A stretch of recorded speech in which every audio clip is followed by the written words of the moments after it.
Hi welcome to day 3 of mini vlog from India. இன்றைக்கி என் அக்கா பொண்ணோட பியூபர்ட்டி ஃபங்க்ஷன். அதுக்கு போகலாமா? காலையிலேயே சீக்கிரமாக எழுந்திரிச்சு எல்லோரும் ரெடி ஆகிட்டு இன்றைக்கி ராசிபுரத்தில் தான் அக்காவோட ஃபங்க்ஷன் வச்சுருக்காங்க. அதனால் அங்கே வந்தாச்சு. அங்கே ஆல்ரெடி எல்லா அரேஞ்ச்மெண்ட்ஸும் பண்ணிகிட்டு இருந்தாங்க. எல்லாருக்கும் ஒரு வணக்கத்தை போட்டுட்டு நானும் ரெடியாக வந்தாச்சு. நானும் குயிக்காக மேக்கப்பை முடிச்சுட்டு பிளேட் டெக்கரேஷன் பண்ண வந்துட்டேன். இன்றைக்கி பொண்ணோட மேக்கப் என்னோடய ஃப்ரெண்டு தான் பண்ணியிருந்தா. மேக்கப் ஸ்டே ரொம்ப நல்லா இருந்துச்சு. அவளோட ஃபேஸ்க்கு ஏற்ற மாதிரி மேக்கப்பும் ஹேர் ஸ்டைலும் ரொம்ப நல்லா பண்ணியிருந்தா. ஃபஸ்ட்டு லெகங்கால ஃபோட்டோஷூட் பண்ணிகிட்டு இருந்தாங்க. இங்கே இருக்க கிட்ஸ் எல்லாருமே என் அக்காவோட என்னோட குழந்தைங்க தான். என் அப்பா கூட பிறந்தவங்க 2 பேர், பெரியப்பா 1 சித்தப்பா 1. நாங்கள் எல்லோரும் சேர்ந்து 5 பொண்ணுங்க 2 பசங்க. எங்களோட ஃபேமிலியே ஒரு மினிய வானத்தை போன்ற ஃபேமிலி தான். நாங்கள் எல்லோரும் ஃபங்க்ஷனில் ஒன்றா சேர்ந்தா அந்த இடமே கலகலன்னு ஃபன் ஃபில்டாக நல்லா வைபாக இருக்கும்.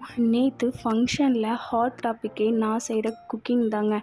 அதை வச்சு கலாய்ச்சி தள்ளிட்டாங்க. இந்த ஃபங்க்ஷன் vlogோட ஃபுல் லென்த் வீடியோ என்னுடைய யூடியூப் சேனலில் அப்லோட் பண்ணியிருக்கேன். யாருக்கெல்லாம் விருப்பமாக இருக்கோ போய் செக் பண்ணி பாருங்கள். இதே மாதிரி நாளைக்கு இன்னொரு இன்ட்ரெஸ்டிங்கான வீடியோவோடு வரேன். பாய்.